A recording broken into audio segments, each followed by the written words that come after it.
नमस्कार, मैं हूं आशुतोष और आप देख रहे हैं टेलीकास्ट न्यूज। बिहार में 2 सीटों पर उपचुनाव संपन्न हुआ और अब चुनाव के नतीजे आने से ठीक पहले मैं राजद के वरिष्ठ प्रवक्ता एजाज जी से कुछ बिहार की राजनीतिक परिदृश्य को समझने की कोशिश करते हैं। एजाज जी, आपका हमारे यूट्यूब चैनल में बहुत बहुत स्वागत है। बहुत धन्यवाद। इन दिनों जिस प्रकार से ये उपचुनाव में जो नूरा कुश्ती देखी गई, ऐसा लग रहा था मानो विधानसभा का चुनाव हो रहा है और मतलब सत्ता में आने और जाने की कवायद हो रही है, जबकि ऐसी कोई बात नहीं है। तो क्या मतलब इस चुनाव का में इस तरह की हलचल क्यों? यह प्रतिष्ठा का, वर्चस्व का कोई लड़ाई था क्या? देखिए, प्रतिष्ठा का कोई मामला नहीं है। चुनाव चुनाव होता है और चुनाव, हर चुनाव को चुनौती के रूप में लेना चाहिए। क्योंकि जिस तरह की स्थिति और परिस्थिति भारतीय जनता पार्टी ने पूरे देश में खड़ा कर दी है और देश के अंदर पहली बार ऐसा हुआ है कि भारतीय जनता पार्टी को सत्ता से बेदखल करके जो नफरत के खिलाफ मोहब्बत की राजनीति है, उसका संदेश राष्ट्रीय स्तर पर देने का काम नीतीश कुमार जी के नेतृत्व में महागठबंधन सरकार ने किया है। और इसका प्रतिफल आप देख रहे हैं कि स्थिति परिस्थिति ये हो गया है कि भारतीय जनता पार्टी हर दिन इस चिंता में है कि बिहार में उसकी राजनीति कैसे आगे बढ़े। और इसके लिए आप देख रहे हैं कि केंद्रीय गृह मंत्री अमित शाह जी को 17 दिनों के अंदर 2 बार बुलाना पड़ा।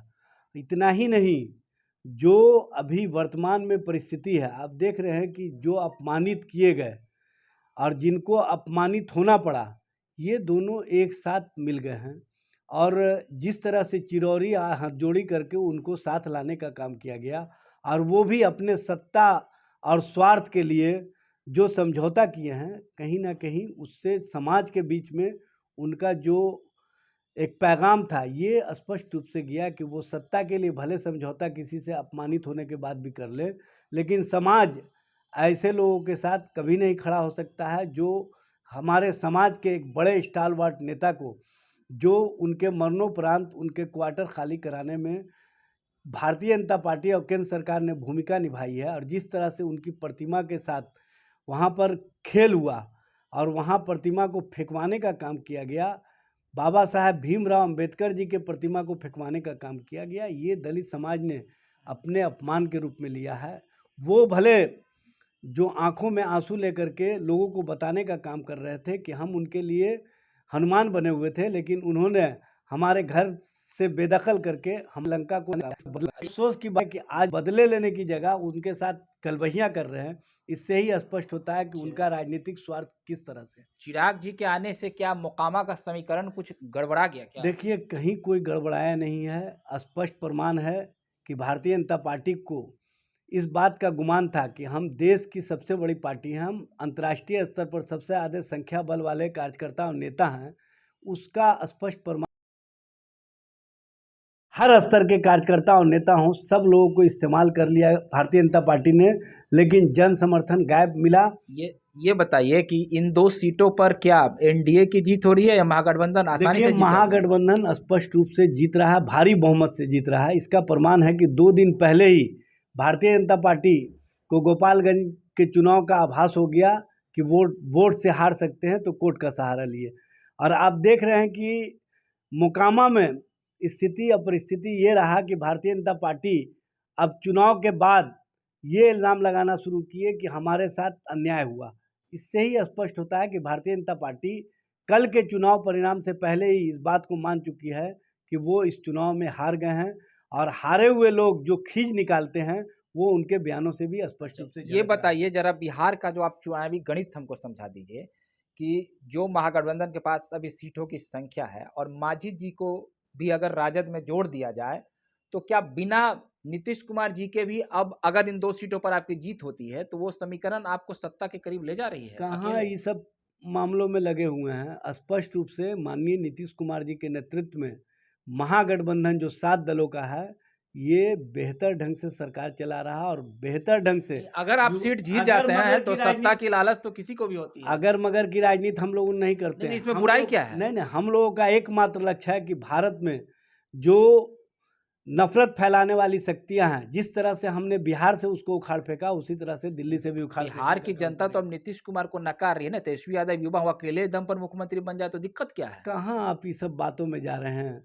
नीतीश कुमार जी के नेतृत्व में महागठबंधन मजबूती के साथ देश की राजनीति में परिवर्तन का कारक बन रहा है, और आप स्पष्ट रूप से देख रहे हैं 77 कि वाले क्यों नहीं, 43 वाले क्यों, ये आप बता दीजिए। ये आप भारतीय जनता पार्टी से क्यों नहीं पूछते रहे हैं? भारतीय जनता पार्टी क्यों उनके साथ बनी हुई थी? इससे ही स्पष्ट होता है कि भारतीय जनता पार्टी सत्ता के लिए और स्वार्थ के लिए राजनीति की है, और हमारा लक्ष्य है कि देश और देश के भविष्य को कैसे बचाया जाए। इसीलिए हम लोग माननीय नीतीश कुमार जी के नेतृत्व में देश में परिवर्तन के लिए, देश में नफरत के खिलाफ मोहब्बत के लिए, युवाओं के रोजगार के लिए, जन सरकार के मुद्दे पर साथ जुड़े हैं।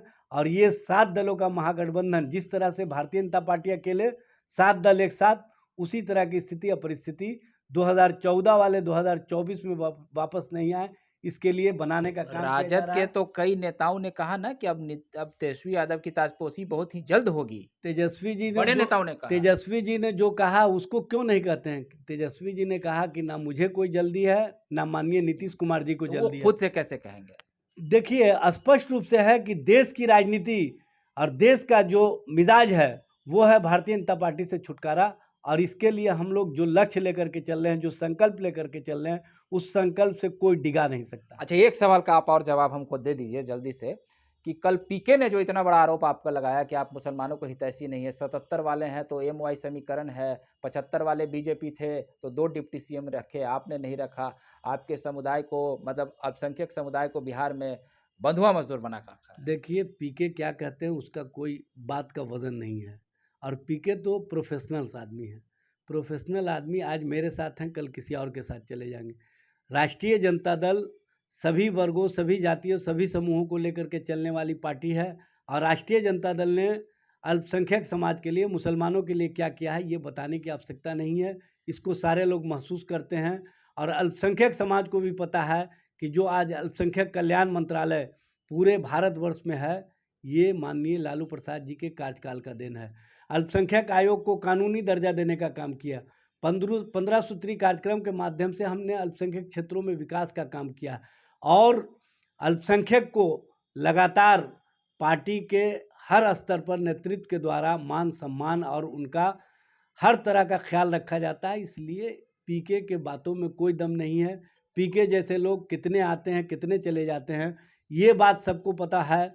पूरे देश के लोगों को पता है कि लालू प्रसाद जी ने, राष्ट्रीय जनता दल ने, तेजस्वी प्रसाद यादव ने जेल जाने का पसंद किया, लेकिन कभी भी सांप्रदायिक शक्तियों से समझौता नहीं किया। सांप्रदायिक शक्तियों को हमेशा बिहार से खदेड़ने का काम किया, और नफरत के खिलाफ मोहब्बत की राजनीति को जो माननीय नीतीश कुमार जी के नेतृत्व में आयाम मिला है, ये राष्ट्रीय जनता दल की सोच को स्पष्ट करता है। चलिए, एक सवाल का और आप मुझे आखिर में जवाब दे दीजिए कि जिस प्रकार से आप देख रहे हैं कि बिहार में आए दिन ये बात चलती है, नीतीश कुमार खुद बोल दिए हैं कि हाथ दिखाकर इशारा कर दिए हैं कि तेजस्वी यादव की तरफ कि अब ये बिहार संभालेंगे, और बहुत जनता के बीच में मतलब एक कन्फ्यूजन है कि पार्टी का विलय हो रहा है, जदयू राजद एक कॉमन प्लेटफॉर्म बन रहा है, तेजस्वी यादव मुख्यमंत्री बनेंगे, कब होगा उनकी तरफ? देखिए, सबसे बड़ी बात तो ये है कि भारतीय जनता पार्टी जो परसेप्शन खड़ा कर रही है, इस उपचुनाव के परिणाम के बाद भारतीय जनता पार्टी में भगदड़ की स्थिति होगी, और उसके दर्जनों नेता जो बड़े स्टालवार्ट है, वो महागठबंधन के आप संपर्क में हमारे हैं। सवाल का जवाब दिए, मैं पार्टी का बता रहा विलय हूँ, हो रहा है सुन कि लीजिए नहीं? ना, मैं बता रहा हूँ, भारतीय जनता पार्टी जिस तरह की राजनीति करती रही है, वो राजनीति का आयाम हम लोगों के यहाँ नहीं है। हम लोग स्पष्ट सोच के साथ आगे बढ़ रहे हैं, और इसको कोई भी डिगा नहीं सकता। हम लोगों का राजद संकल्प जदयू का विलय हो रहा है हम इस लोगों साल? का संकल्प है कि माननीय मुख्यमंत्री नीतीश कुमार जी के नेतृत्व में बिहार आगे बढ़े, बिहार में विकास हो, युवाओं को रोजगार मिले और युवाओं को नौकरी मिले। इस संकल्पों को लेकर के आगे बढ़ रहे हैं। ये छोटे मामलों में भारतीय जनता पार्टी उलझाने का जो कर रही है, इसमें आप लोग उलझिए नहीं।